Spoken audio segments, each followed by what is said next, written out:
الحمد للہ رب العالمین، الصلاۃ والسلام علی رسول النبی الکریم وعلی آلہ واصحابہ اجمعین۔ الحمد للہ الذی ہدانا لہذا وما كنا لنہتدی لولا ان ہدانا اللہ۔ رب اشرح لی صدری ویسر لی امری واحلل عقدۃ من لسانی یفقہوا قولی، آمین یا رب العالمین۔ آپ ذرا اپنا ہینڈ آؤٹ سامنے رکھیں، رمضان کیسے گزاریں، صفحہ نمبر 8 ہے آپ کے ہینڈ آؤٹ کا، اور یا رمضان کیسے گزاریں وہ دوسرا ہینڈ آؤٹ ہے جو میں نے آپ کو بھیجا ہے۔ اب ذرا بڑی توجہ سے سنیں، اگر کوئی سوال ہو رمضان کے بارے میں جو پہلے 3 لیکچر ہو چکے ہیں تو ضرور کیجیے۔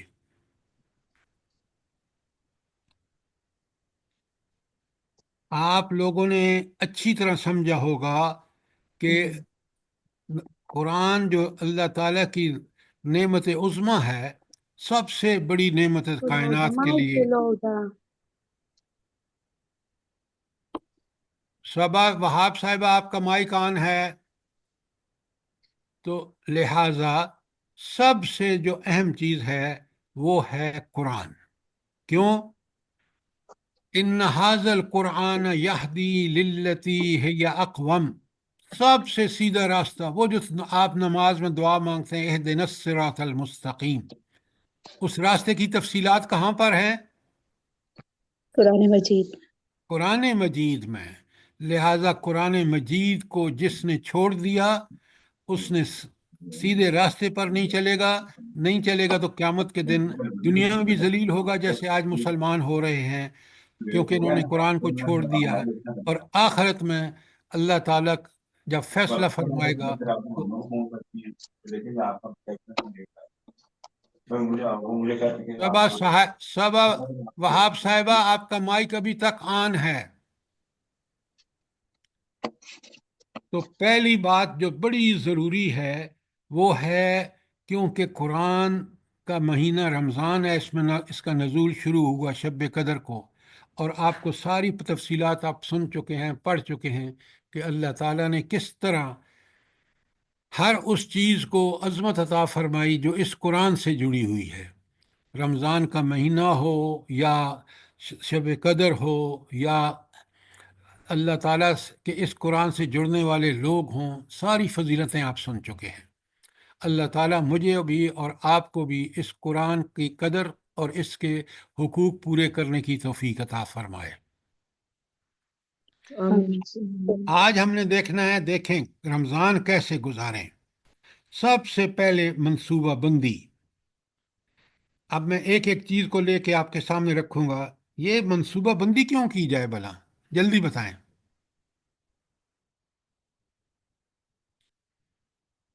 آپ کے بچے یا بچی کی شادی کا مسئلہ ہوتا ہے تو آپ کئی سال پہلے منصوبہ بندی شروع کر دیتے ہیں۔ تو جو بھی کوئی اہم کام ہوتا ہے اس کی منصوبہ بندی بہت ضروری ہوتی ہے۔ جب منصوبہ بندی کر کے اس کا نفاذ منصوبہ بندی کا کرتے ہیں تو پھر مطلوبہ نتائج ملتے ہیں۔ اگر نہ منصوبہ بندی ہے نہ نفاذ ہے کہ اس منصوبہ بندی کو کس طرح نافذ کرنا ہے، تو پھر کوئی عمل فروٹفل نہیں ہوتا۔ یاد رکھیں۔ تو رمضان اتنا اہم مہینہ ہے کہ یہ تربیت کا مہینہ ہے، اس میں قرآن نازل ہوا، لہٰذا مجھے اور آپ کو اس کی پوری منصوبہ بندی کرنی چاہیے۔ اچھا، منصوبہ بندی کب کرتا ہے انسان؟ بتائیں، جلدی سے بتائیں، اور پین پینسل ہاتھ میں رکھیں۔ جی، انسان جب مقصد حاصل کرنا ہوتا ہے۔ نہیں، وہ تو سب کو مقصد حاصل کرنا ہوتا ہے۔ جب ٹارگٹ کمپلیٹ کرنا ہوتا ہے۔ اوہو، ٹارگٹ کمپلیٹ کرنے کے لیے آپ کو کیا اقدامات کرنے چاہیے؟ بہترین طریقے سے کام کرنا اور اس سے زندگی گزارتا ہے، بھرپور فائدہ اٹھانا۔ میں پوچھ رہا ہوں کہ اس کے منصوبہ بندی کیوں ضروری ہے، اور آپ منصوبہ بندی کی بتا رہے ہیں کہ وہ بھائی پہلا کام جو آپ کو کرنا چاہیے، لکھیں کہ اس کام کی ہم منصوبہ بندی کرتے ہیں جس کام کا ہمیں بھرپور احساس ہو کہ کتنا اہم ہے. تو رمضان کا مہینہ بہت اہمیت کا حامل ہے. ہماری تربیت جو دنیا اور آخرت میں اس تربیت کریں گے تو ہم کامیاب ہوں گے. تو پہلی بات کہ اس کام کی اہمیت کا بھرپور احساس. نمبر 2 لکھ لیا آپ نے؟ جی سر. نمبر 2 آرام طلبی جو ہے نا وہ بڑی منصوبہ بندی میں حائل ہوتی ہے کہ آپ بس ہر کل کر لیں گے جی، پرسوں کر لیں گے، آج ہمارے پاس وقت نہیں ہے، ابھی آرام کا وقت ہو رہا ہے. تو 2 چیزیں اگر آپ کے اندر ہوں، ایک کہ اس کام کی اہمیت کا احساس، بھرپور احساس، اور دوسرا آرام طلبی جو ہے وہ نہ ہو، پھر آپ کر سکیں آرام گے. طلبی سے پرہیز لکھ سکتے ہیں سر؟ نہیں نہیں نہیں، پرہیز نہیں کرنا چاہیے. آپ لکھیں کہ آرام طلبی بالکل ہو ہی نہیں. کہ آپ دیکھیں نا، کام کرنے کے وقت کام کریں، اب وہاں آپ کا آرام آپ کے آڑے آ گیا تو پھر کام تو نہیں ہوگا. بات سمجھے یا نہیں سمجھے؟ جی جی سر. جزاک اللہ خیر. سر آرام طلبی میں کے ساتھ سستی بھی کہہ سکتے ہیں نا کہ سستی نہ ہو. آرام طلبی اور سستی میں فرق کیا ہے؟ چلیں ٹھیک ہے سر. اچھا، اب ایک اور بات، اور وہ یہ کہ اس کا تعلق تو نیت اور ارادے سے ہے. اچھا، کسی کام کے کرنے میں نیت اور ارادے کا کیا دخل کیا ہے؟ سر جیسے نیت اور ارادہ ہوگا ویسے ہی کام کریں گے ہم. اچھا ارادہ انما ہوگا تو اچھا کام کریں گے. جتنی انما نیت، الاعمال بڑے بالنیات. غور سے سنیں. آپ مجھے وہ حدیث مت سنائیں، اس حدیث کا مفہوم سمجھیں تاکہ ہم عمل کر سکیں. اس میں سب سے بڑی اہم بات یہ ہے کہ جب ارادے میں پختگی نہیں ہوتی تو وہ کام پوری طرح ٹھیک نہیں ہو سکتا.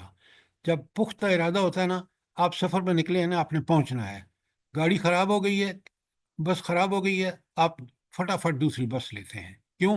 آپ کا ارادہ پکا ہے وہاں پہنچنے کا. اگر ارادہ کچا پکا ہوگا نا تو آپ کہیں گے اچھا گاڑی خراب ہو گئی ہے، چلو واپس چلتے ہیں.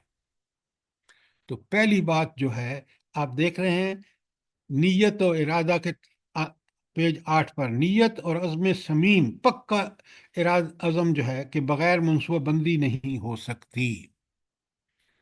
یہ آج مسلمانوں کا مسئلہ ہے. اچھا، دوسرا ہمارا یہ پروگرام ہونا چاہیے کہ یہ موجودہ رمضان جو ہے وہ پچھلے رمضان سے بہتر ہونا چاہیے. اس کا ہمیں پکا ارادہ کر لینا چاہیے.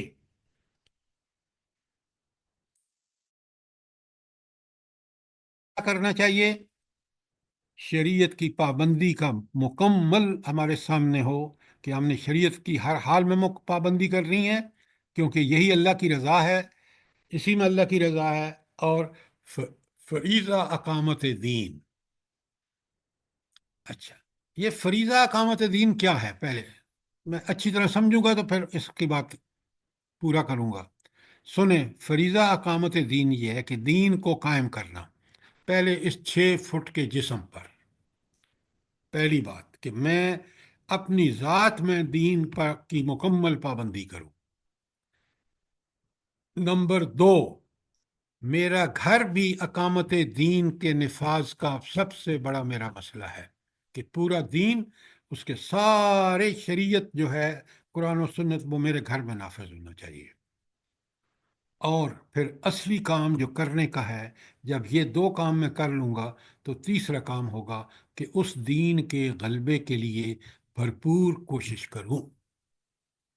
3 کام جو ہیں وہ آپ دیکھ رہے ہیں، احکام شریعت کی پابندی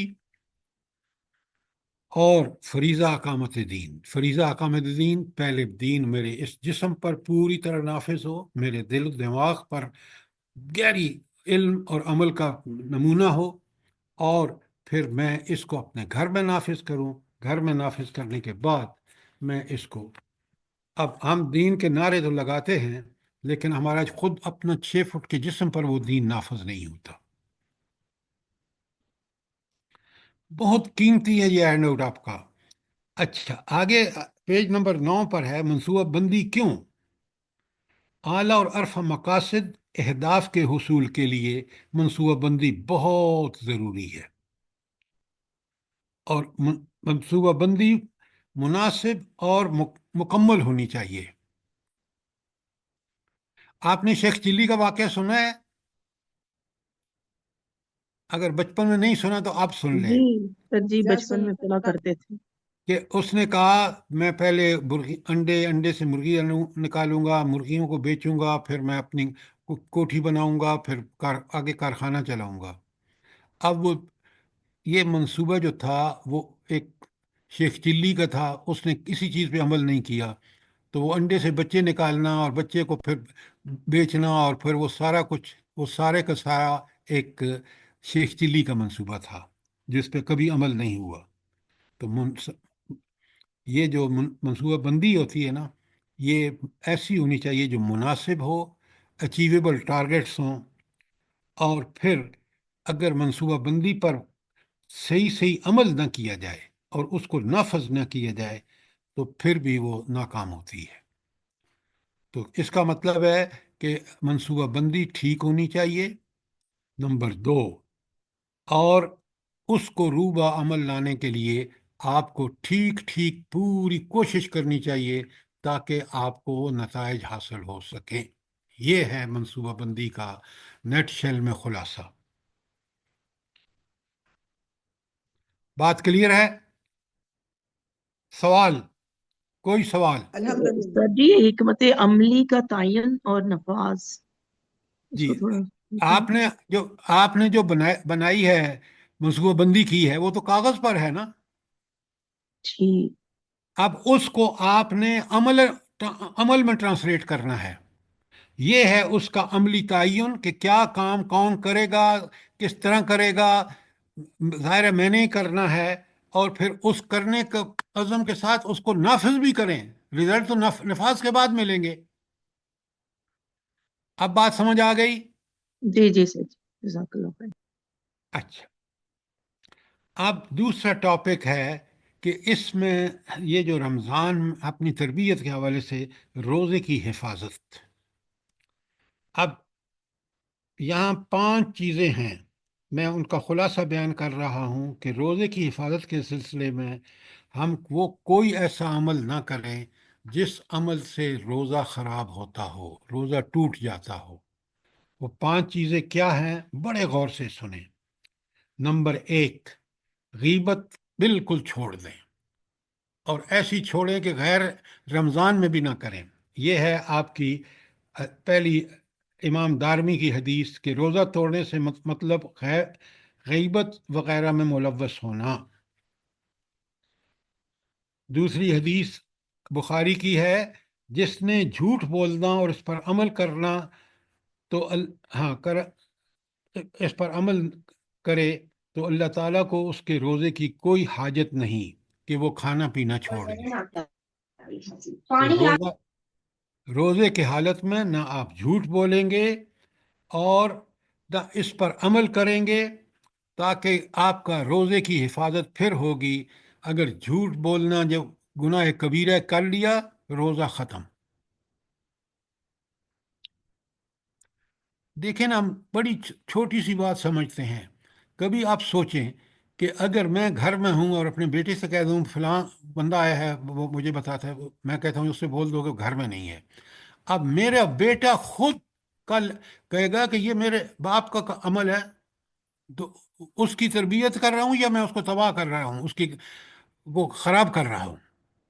جھوٹ سکھا رہے ہیں خود. خود سکھا رہے ہیں. بالکل آپ نے ٹھیک کہا. اچھا، اور آخری بخاری کی حدیث ہے، آپ دیکھ لیں، فوش گوئی نہ کرے. یہ آپ کا ٹی وی، ریڈیو، آپ کا لیپ ٹاپ پہ یا سوشل میڈیا پہ گندی چیزیں دیکھنا، یہ صرف فوش گوئی ہے. روزہ خراب. نہ شور و غل بچائے، بڑا سکون اطمینان سے اللہ کا ذکر کرے، زبان سے بھی عمل سے بھی. اور دوسروں کو گالی نہ دے یا لڑنے کی کوشش، اگر وہ کوئی گالی دیتا ہے یا لڑتا ہے تو صرف کیا کہہ دینا ہے، بھائی میں روزے سے ہوں، تم جو مرضی ہے کرو، میں نہیں کر سکتا۔ یہ ہے روزے کی حفاظت۔ کوئی سوال، کوئی چیز کلیئر نہ ہوئی ہو، بہت اہم چیزیں ہیں۔ ہم عام دنوں میں کیونکہ ہماری تربیت نہیں ہوئی ہوتی، ہم رمضان کے اندر بھی وہی حرکتیں کرتے ہیں اور اس اجر سے محروم رہ جاتے ہیں۔ وہ جو روزہ ڈھال ہوتا ہے، دیکھیں نا، اگر لوہے کی ڈھال نہ ہو، لکڑی کی ڈھال میں نے پکڑ رکھی ہے، تو مجھے کیسی میری حفاظت کرے گی؟ وہ خود بھی ٹوٹے گی اور میری بھی تباہی کا باعث بنے گی۔ تو روزہ جو ہے وہ ڈھال اس وقت ہے جب ان تمام خباثتوں سے پاک ہو۔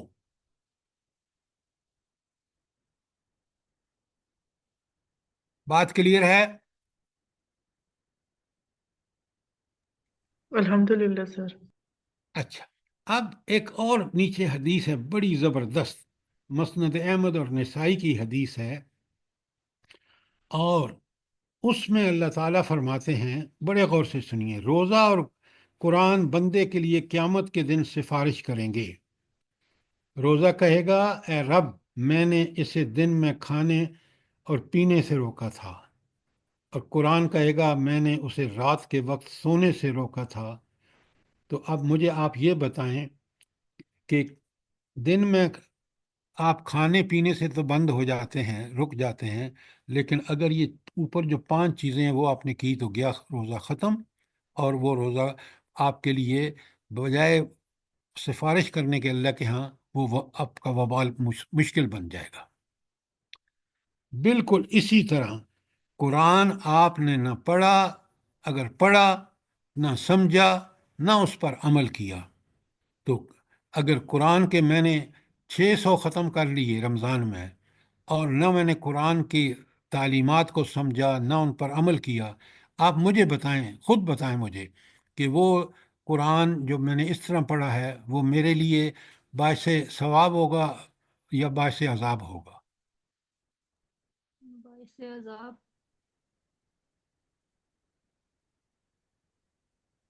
اتنی سی بات آپ نہیں ہم نہیں سمجھتے کہ یہ جو وعدے ہیں یہ مشروط ہیں ان شرطوں کے ساتھ جو اللہ تعالیٰ نے لگائی ہیں، اور شرائط آپ کے اس ہینڈ آؤٹ میں بڑی کلیئر ہیں کہ روزہ سر جی، کون سا ڈھال ہوگا، کون سا روزہ سفارش کرے گا، جس میں روزے کے وہ سارے آداب بجائے لائے جائیں جن کا اللہ نے حکم دیا ہے۔ وہ قرآن ضرور سفارش کرے گا بندے کی، جس قرآن کو سمجھ کے پڑھا، اس پر کما حقہ عمل کیا، اور پھر اس قرآن کے کی تعلیمات اور اس کے اندر جو نظام زندگی ہے اس کی بھرپور کوشش کی، اس کے نفاذ کی۔ ایسا قرآن ضرور بے ضرور میری اور آپ کی سفارش کرے گا۔ کوئی انشاءاللہ سوال، سر۔ کوئی چیز کلیئر نہ ہوئی ہو؟ جی سر جی، میں یہ کہنا چاہ رہی تھی کہ قرآن کے تو جو 6 حقوق ہیں ان میں قرآن کو پڑھنا بھی، لیکن وہ بھی باعث ثواب ہے، لیکن ہم یہ تو نہیں کہہ سکتے کہ یہ ہمارے لیے عذاب کا باعث بنے گا۔ اچھا، یہ جو آپ بات کہہ رہی ہیں، مجھے یہ بتائیں، قرآن آپ نے پڑھ لیا، ختم 6 کر لیے، اور قرآن کہتا ہے کہ لعنت اللہ علی الکاذبین، اور پھر جو وہ 6 ختم کرنے والا جو ہے وہ جھوٹ بولتا ہے، تو آپ مجھے بتائیں اس کو ثواب ہوگا، عذاب ہوگا؟ سر جی، وہ تو اس کے گناہ کی وجہ سے جو بھی اس کی او ہے، ہو، لیکن تو قرآن کی خلاف ورزی کر رہا ہے۔ یہ کیا آپ کا تصور ہے کہ قرآن میں پڑھوں اور قرآن پڑھ کے سمجھ کے اس کے مطابق زندگی گزارنے کا حکم ہے اللہ کا؟ جی بھائی بے آپ شک۔ کیوں نہیں سمجھتے کہ اس قرآن کو پڑھ کے اگر ہم نے نہ سمجھا نہ اس پر عمل کیا تو ثواب کی بجائے عذاب ہوگا؟ جی سر جی۔ میری بات نہیں سمجھ آئی آپ کو؟ جی سر جی، بالکل آپ صحیح فرما رہے ہیں کہ جن کو یہ بات سمجھ ہے کہ قرآن پہلا فرض تو یہی ہے کہ اس کو سمجھنا اور عمل کرنا، لیکن اس کے ساتھ ساتھ جو اس کے حقوق ہیں ان میں قرآن کو مطلب پڑھنا بھی تو ہے نا۔ او ہو، پڑھنا کس لیے؟ آپ مجھے بتائیں، پڑھنا کس لیے؟ پڑھنا اس کو سمجھنے کے لیے، حضرت عمل صاحبہ کی۔ سمجھیں، جی پڑھنا جی سمجھنے کے لیے، سمجھنا عمل کے لیے۔ بے شک سر جی. تو پھر آپ دیکھیں، یہ ہماری گمراہی کی سب سے بڑی وجہ کہ رمضان میں ہم نے اتنے ختم کرنے ہیں. اور اللہ کے بندو، رمضان نہیں، غیر رمضان میں بھی قرآن کو پڑھنا سمجھنا. ہمارا ایمان کیوں کمزور ہے؟ آپ مجھے بتائیں، کیوں کمزور ہے؟ سر جی اس کا علم ہی نہیں ہے، اس کو جانا ہی نہیں ہے اللہ کی باتوں کو، اسی تو لیے پھر ہمارا یہ ایمان. سب سے بڑا جرم ہمارا یہ ہے کہ ہم نے اللہ کی کتاب جو ہماری رہنمائی زندگی کے ہر معاملے میں کرتی ہے، چاہے وہ فکر ہو یا عمل ہو، اس کو آپ سمجھے ہی نہیں، اور ہم کہیں کہ بھائی ثواب ہے پڑھنے کا. آپ مجھے سمجھائیں نا تو میں مان لوں گا آپ کی بات.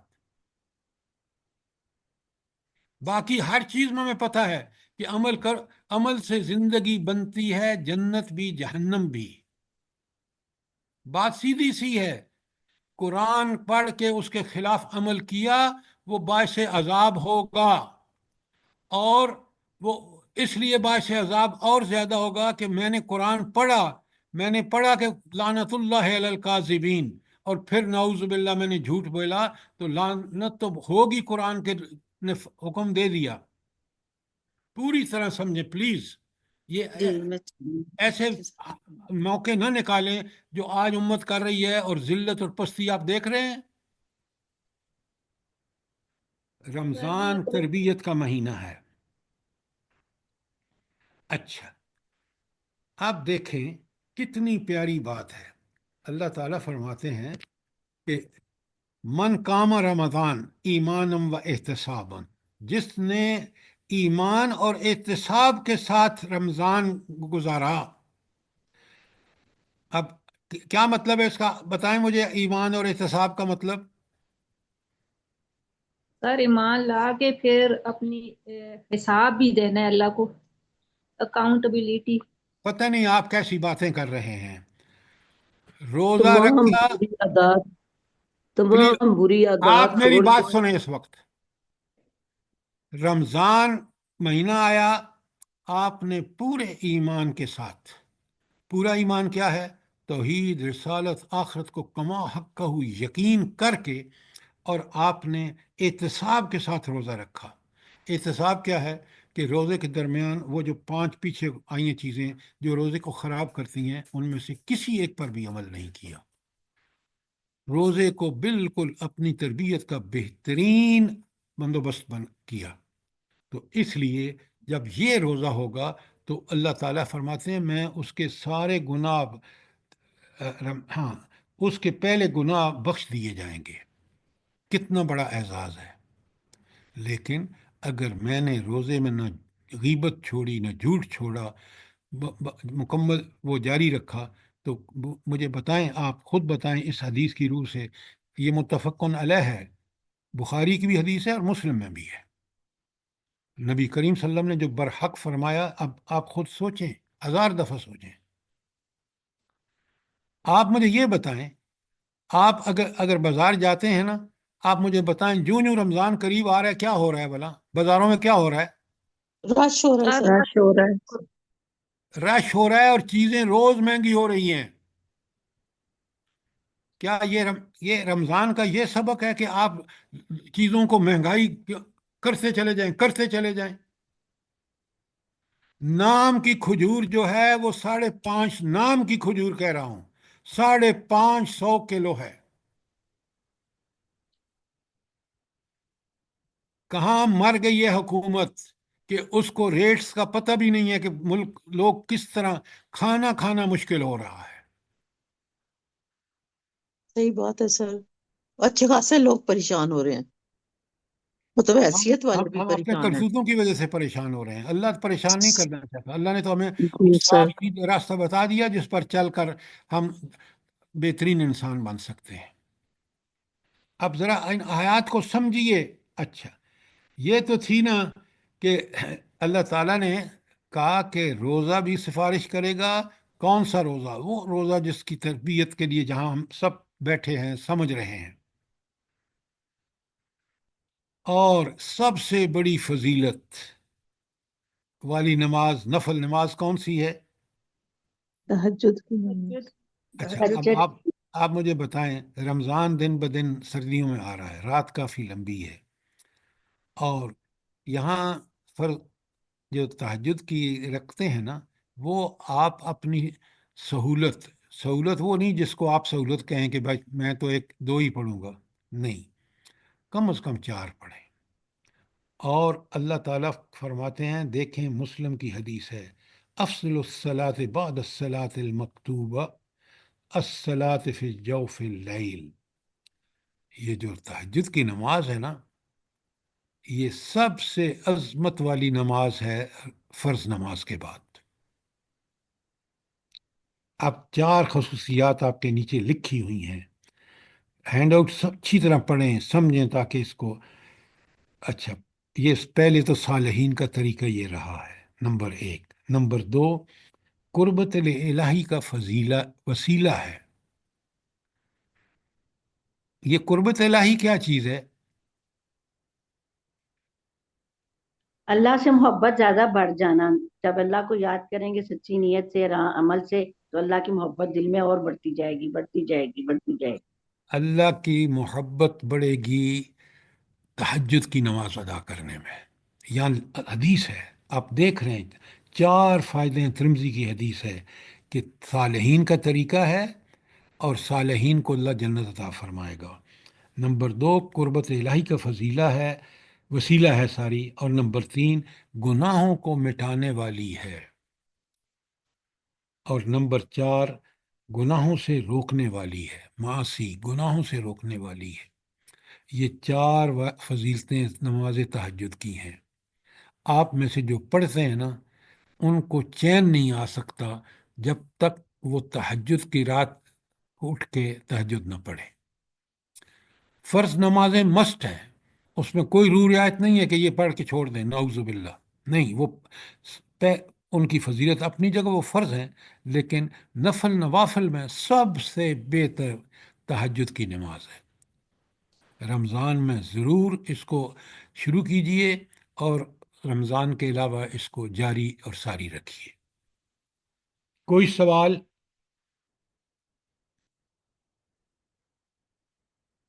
اچھا، رمضان میں آپ نے ایک اور کام جو نبی کریم صلی اللہ علیہ وآلہ وسلم کا خاص طریقہ تھا،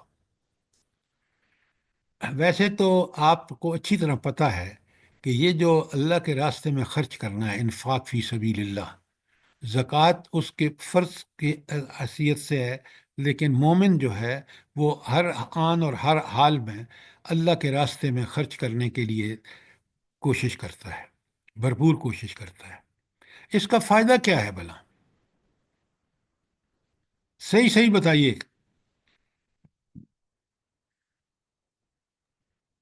دل سر سے جی پہلے نمبر پہ تو اللہ تعالیٰ کی رضا حاصل ہوتی ہے، اور پھر محروم طبقات جو ہوتے ہیں تو ان کی مدد ہو جاتی ہے اور آپس میں محبت بڑھتی ہے۔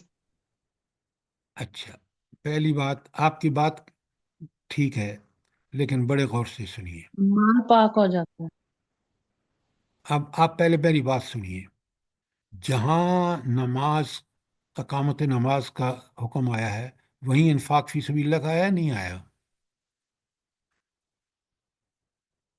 اس جلدی ساتھ بتائیں، ساتھ آئے۔ آیا ہے نا؟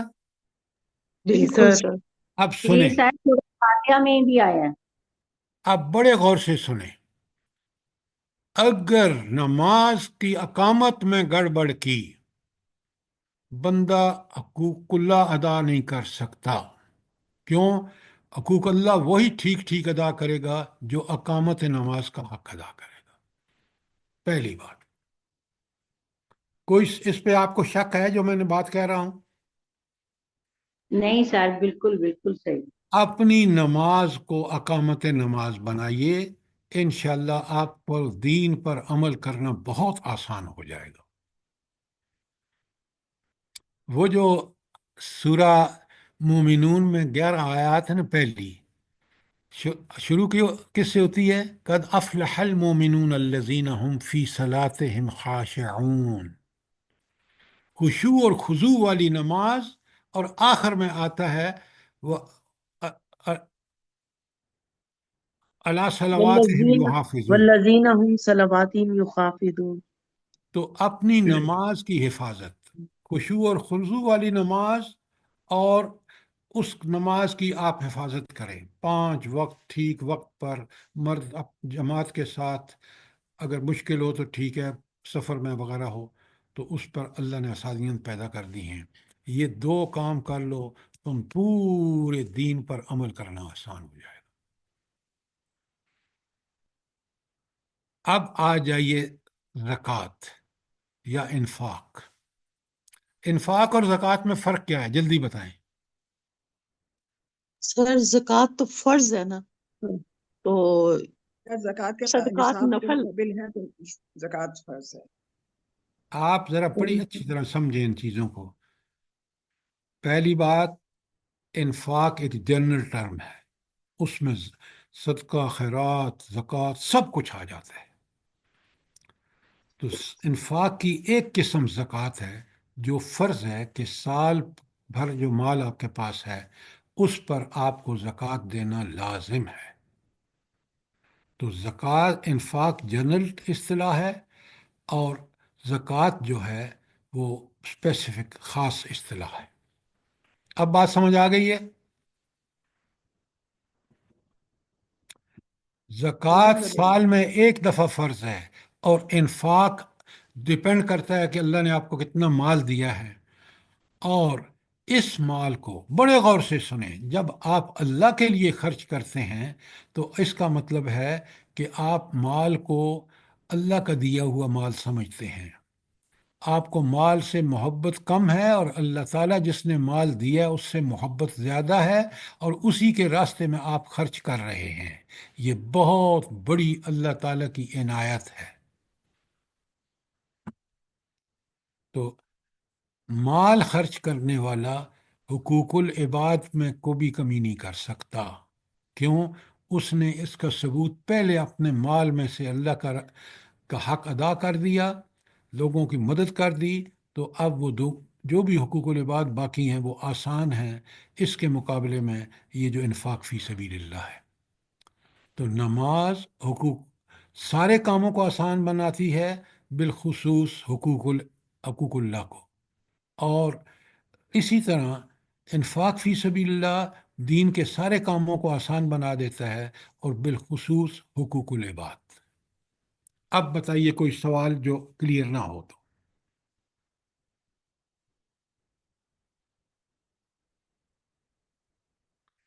اچھا، اللہ رب العالمین نے میرے اور آپ کے لیے قیامت تک ہر اہل ایمان کے لیے کون نمونہ ہے؟ نبی کریم صلی پاک اللہ صلی علیہ اللہ نبی علیہ وسلم۔ کریم صلی اللہ علیہ وآلہ وسلم۔ تو آپ کا کیا وطیرہ تھا؟ آپ کی مسلم کی حدیث آپ کے پیج نمبر 10 پر موجود ہے۔ رسول اللہ صلی اللہ علیہ وسلم بھلائی کے کاموں میں سب سے زیادہ سخاوت کرنے والے تھے، اور آپ کی سب سے زیادہ سخاوت رمضان کے مہینے میں ہوا کرتی تھی۔ اس مہینے میں قرآن مجید کا دور کرنے کے لیے آپ سے جب جبریل ملتے تو آپ کی سخاوت اتنی زیادہ ہوتی اور اس طرح عام ہوتی جیسے تیز ہوا، بلکہ اس سے بھی زیادہ۔ تیز ہوا ہر آدمی کو میسر ہوتی ہے نا، تو آپ کی سخاوت سے ہر غریب فائدہ اٹھاتا ہے۔ اگر آپ نے اپنے بچوں اور اپنے کپڑوں کے لیے ایک سے ایک بڑھ کر خریدا اور غریبوں کا کوئی خیال نہیں رکھا، تو سوچیں کہ آپ کو تو کپڑوں سے محبت ہے، اللہ سے تو محبت نہیں ہے۔ تو اللہ سے محبت یہ ہے کہ اللہ کے بندوں سے کو محبت کی جائے، اور ان غریب لوگوں پر وہ اللہ کی دی ہوئی دولت میں سے خرچ کرے، تاکہ اللہ تعالیٰ سے اس کی محبت اور اس کا قرب ہو جائے۔ کوئی سوال یہاں تک؟ اب دیکھیں، روزہ دار کو افطار کرانے کا اجر، پیج 11 پر۔ جو شخص کسی روزے دار کو افطار کراتا ہے وہ روزے دار کا ثواب کم کیے بغیر اس کے برابر ثواب کا مستحق ہو جاتا ہے۔ لیکن یہ سارا عمل کس کے لیے ہونا چاہیے؟ ان صلاتی و نسکی و محیای و مماتی للہ رب العالمین، یہ ساری رب کی رضا اور کوئی چیز مقصود نہ ہو۔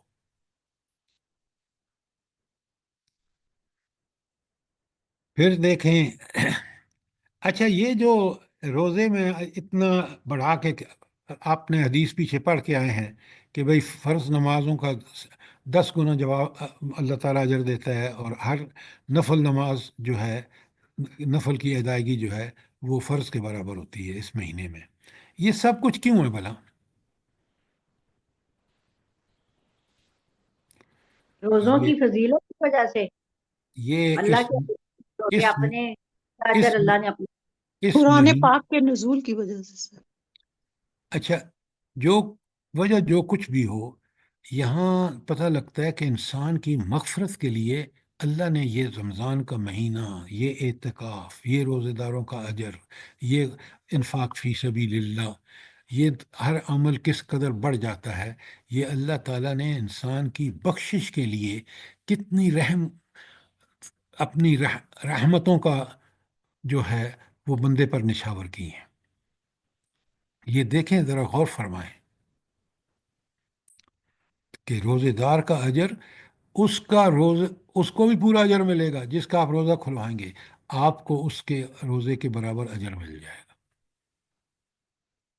تو اس کا مطلب ہے کہ گناہوں کو مٹانے اور گناہوں کو مٹانے اور نیکیوں کا اجر ملٹی پلائڈ کر کے اللہ تعالیٰ جب دیتے ہیں، بڑھا کے دیتے ہیں، تو اس کا مقصد یہ ہوتا ہے کہ ہم اللہ تعالیٰ کے ہاں ہمارے نیک اعمال میں اضافہ ہو رہا ہے اور ہم جنت کے قریب ہو رہے ہیں۔ اس کا بھرپور فائدہ اٹھائیے۔ ہر رمضان میں دیکھیے کہ پچھلے رمضان سے ہم بہتر تربیت حاصل کر رہے ہیں یا نہیں۔ اور اعتکاف جو ہے کہ نبی کریم صلی اللہ علیہ وسلم کا اعتکاف کا خصوصی اہتمام فرماتے تھے، رمضان کے آخری 10 دن رات مسجد کے گوشے میں گزارتے اور دنیاوی معمولات اور تعلقات ختم کر دیتے۔ نبی صلی اللہ علیہ وسلم کی اتنی پابندی سے اعتکاف کرتے کہ ایک مرتبہ آپ کا اعتکاف نہ بیٹھ سکے تو آپ نے شوال کے آخر 10 دن اعتکاف کیا۔ اب نبی کریم صلی اللہ علیہ وسلم سے تو زیادہ ذمہ داری کسی اور کی نہیں ہو سکتی دینی۔ آپ دیکھ لیں کیوں ان 10 دنوں میں عبادت کر کے، اللہ سے تعلق قائم کر کے، پھر اگلے جو 11 مہینے تھے اس میں نبی کریم صلی اللہ علیہ وسلم بھرپور کوشش کرتے۔ اور بخاری کی حدیث ہے نیچے، جس سال آپ کی وفات ہوئی اس سال آپ نے رمضان میں 10 دن کی بجائے 20 دن کا اعتکاف کیا۔ نوٹ فرمائیں۔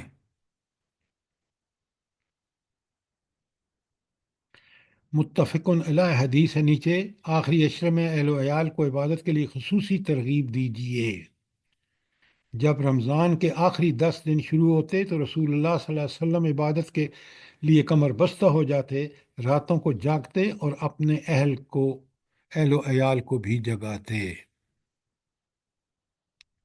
ذرا غور فرمائیں، دیکھیں کہ ہم رمضان کیا اس نمونے کے مطابق گزارتے ہیں جو اللہ نے ہمارے لیے نمونہ مقرر کر رکھا ہے؟ کتنی پیاری دعا ہے لیلۃ القدر کی، اللہم انک عفو، سبحان اللہ، اے اللہ تو معاف کرنے والا ہے، یحب العفو، اور معافی کو پسند کرتا ہے، فاعف عنی، مجھے معاف فرما دے۔ یہ سب یاد کر لیں تاکہ ہم انہی دعاؤں کے لیے اپنے آپ کو تیار رکھیں۔ ذکر کی بڑی فضیلت ہے۔ اچھا، ایک ہے زبان کا ذکر، وہ کیا ہے بھلا، جلدی بتائیں۔ سبحان اللہ، الحمد للہ، اللہ اللہ اکبر، لا حول ولا قوت الا باللہ العلی العظیم۔ بخاری کی پہلی حدیث ہے، سبحان اللہ و بحمدہ، سبحان اللہ العظیم، لا الہ الا آخری انت حدیث۔ سبحانک انی کنت من الظالمین۔ یہ بہترین دعائیں یاد کر لیجئے، قرآنی اور مسنون۔ یہ تو ہو گیا زبانی ذکر۔ اس کے لیے اللہ نے کیا پیاری بات ارشاد فرمائی ہے، فَاذْكُرُونِي أَذْكُرُكُمْ، تم جب زبان سے ذکر کرو گے میں تمہارا زبان سے ذکر کروں گا، وَاشْكُرُوا لِي، میرا شکر ادا کرو، وَلَا تَكْفُرُونِي، اور میری ناشکری نہ کرو۔ اچھا، ایک ہے عمل میں اللہ کو یاد رکھنا، وہ کیا ہے بھلا؟ مثالیں دیجیے۔ نماز، اپنا ہر کام اللہ کے حکم کے مطابق کرنا اور ہاں، نبی صلی اللہ علیہ وسلم کے طریقے پہ کرنا۔ طریقے پر کرنا، یہ ہے عملاً ذکر. اور اس جب ذکر کی بات ہوتی ہے، یہ دونوں بیک وقت موجود ہوتے ہیں. اور اس اللہ کا ذکر کر کے ہم اس کی نافرمانی کر سکتے ہیں. بڑی بڑی تسبیحاں ہاتھ میں پکڑی ہوئی ہیں اور ذکر کر رہے ہیں، لیکن عمل اس کے خلاف ہے. جس کا ذکر کر رہے ہیں اس کے حکم کو عمل میں اس سے غافل ہے. کتنی بڑی بدبختی ہے، سوچیں. اور حکم کیا ہے؟ سورہ احزاب کی آیت 41 آپ کے سامنے ہے. یا ایہا الذین آمنوا اذکروا اللہ ذکرا کثیرا. سورہ احزاب کی 35 ہے نیچے. والذاکرین اللہ کثیرا وذاکرات ذاکرات اعد اللہ لہم مغفرتا واجرا عظیما. کیا پیاری آیت ہے. اس کے نیچے سورہ اعراف کی 205 اللہ تعالیٰ فرماتے ہیں وَاذْكُرْ رَبَّكَ فِي نَفْسِكَ تَضَرُّعًا وَدُونَ الْجَاهِرِ دون الجہر،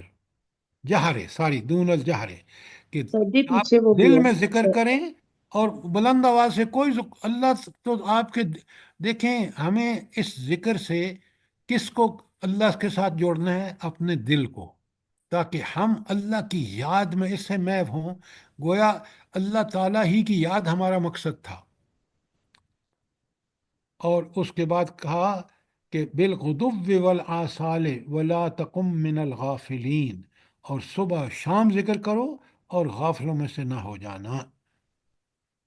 یہ ذکر جو ہے نا، دیکھیں بڑی پیاری حدیث ہے. اللہ تعالیٰ کے نبی صلی اللہ علیہ وآلہ وسلم فرماتے ہیں جب انسان کے ہونٹ ذکر سے ہل رہے ہوتے ہیں نا تو کیا ہوتا ہے بلا؟ شیطان کا بس نہیں چلتا پھر.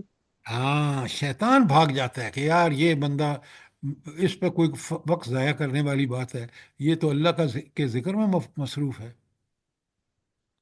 تو چلو کسی اور کو پکڑتے ہیں جو اللہ کا ذکر نہ کر رہا ہو.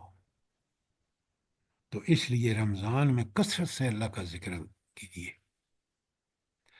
مومن یاد رکھیے، ہائے ہائے، اپنے پیارے صحابی سے حضور فرماتے ہیں کہ یہ جو دعا ہے نا، رب اعنی علی ذکر کا و شکر کا و حسن عبادت. سبحان اللہ، یہ 3 مواقع دیکھیں. علی ذکر، پہلا ذکر، و شکر، اور اس اللہ کا شکر، و حسن عبادت، اور بہترین طریقے سے عبادت کرنا. یہ 3 کاموں کی دعا آپ اس دعا کو ہر فرض نماز کے بعد اپنے اوپر لازم کر لیں. رب عینی علی ذکر کا و شکر کا و حسن عبادت. کتنی پیاری دعا ہے.